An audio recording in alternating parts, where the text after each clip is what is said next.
When you think about getting a dog, what's the first thing that comes to mind? For most of us, it's the breed, right? A lab for the family, a border collie for agility. We kind of treat breed like it's a perfect blueprint. But how accurate is that blueprint really? Today, we're going to deconstruct the myths of the modern dog. Let's get into it. I mean, just look at this incredible diversity. You've got the tiny little Chihuahua on one end of the spectrum, and then all the way over here, the absolutely massive Mastiff. The range in size, shape, and just general form is pretty much unrivaled in the entire animal kingdom. And that's the real head-scratcher, isn't it? Genetically, they are both the exact same species, Canis lupus familiaris. So how in the world do you get this much variation? And more importantly, what does that actually tell us about the individual dog that might end up sleeping on our couch? So this is the big idea we're going to challenge today. The whole concept of a breed as this predictable package. It's super appealing. It feels like it promises us a blueprint for what a dog's going to look like, how it'll act, and even what health problems to watch out for. But, science is starting to tell us that this blueprint might be more of a rough sketch. Okay, so let's start with the most obvious part of that blueprint, what a dog looks like. You'd think, especially for purebreds, this would be pretty much locked in. But the genetic reality, it is way more interesting. Let's just take coat color. A black lab is black, a golden retriever is golden. Seems super straightforward, right? Well, genetically speaking, it's actually the result of this really complex dance between a bunch of different genes, where one gene can totally hide the effect of another. It's definitely not as simple as one gene for one color. Okay, so what's so cool about this slide is how it breaks down that complexity. Just look at these two genes. You have one gene, the B locus, that decides if the basic pigment is going to be black or brown. Then another gene, the D locus, comes along and decides if that color is going to be full strength or kind of watered down.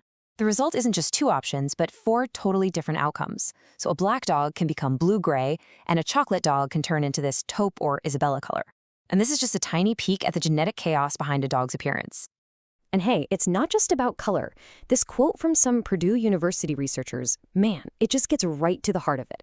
We have these super rigid ideas of what a breed is supposed to look like, but the genetic potential for a surprise is always there, just kind of lurking in the DNA. So here's the deal. Even in the most established purebreds, you've got these fault alleles, which are really just different versions of a gene hanging around at low frequencies.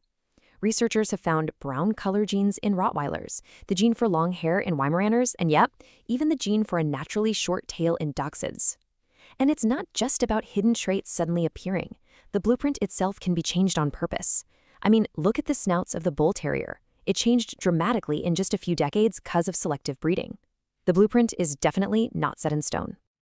So if the physical blueprint is that shaky, what about the part we really care about, personality?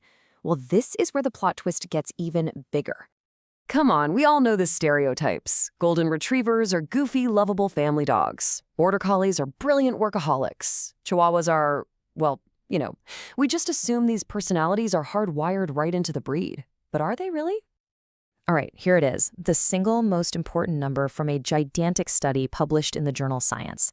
They surveyed the owners of over 18,000 dogs and sequenced the DNA of more than 2,000 of them. And the conclusion was stunning. A dog's breed explains only 9% of the variation in its behavior. Let that sink in for a second. Just 9%. This quote from Evan McLean just perfectly sums up this new way of thinking. Your dog's breed might give it a little nudge towards certain behaviors, sure, but it is so far from being a pre-written destiny. Almost everything that makes your dog comes from other stuff. So, what does this mean for all our stereotypes? It means that, a husky might be a little more likely to howl than the average dog, but you can't look at a husky puppy and predict it's going to be a howler. And you might find a border collie that has absolutely zero interest in hurting anything. The individual dog, with its own unique life and experiences, is so much more important than its breed label. As one expert said, breeds don't have personalities, individuals do. So, the blueprint is shaky for looks and it's pretty misleading for personality. But there's a third and frankly more serious problem with our obsession with it, the hidden cost to a dog's health.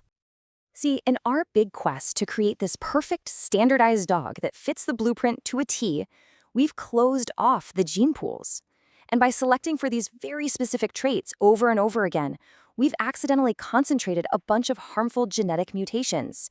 We've created this legacy of inherited diseases. And the list is just long, and honestly, it's heartbreaking.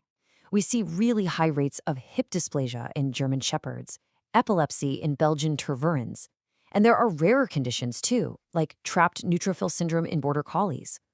Some breeds are hit especially hard. Researchers have found a staggering 31 different inherited conditions in the West Highland White Terrier alone. This is the real price of sticking to a rigid blueprint. And trying to breed our way out of these problems is incredibly hard. Just look at this graph. It shows the very slow progress made in improving hip health in Labradors over a 15-year period. That line going down means better hip scores. But as you can see, even when breeders are all trying to fix the problem, the improvement is just gradual. Trying to change the genetic tide is a massive, massive challenge. So if the whole blueprint idea is broken, where do we go from here? Well, it means we need a pretty fundamental shift in how we think about our dogs and how we choose them. Let's just quickly recap the big takeaways. We've seen that the genetic blueprint for how a dog looks is surprisingly flexible, that it's a really bad predictor of an individual dog's personality, and that sticking to it too rigidly has created some really serious, widespread health problems. So the new approach should probably look something like this. First, focus on the individual dog that's right there in front of you, not its breed label. Second, if you do have your heart set on a purebred, please do your homework on the documented health risks. And third, and this is the big one, always remember that nurture, training, socialization, environment, that's the most powerful tool you have for shaping a wonderful companion. Which really leaves us with one last big question. If we let go of this idea of a predictable blueprint, what should guide us when we're looking for a dog?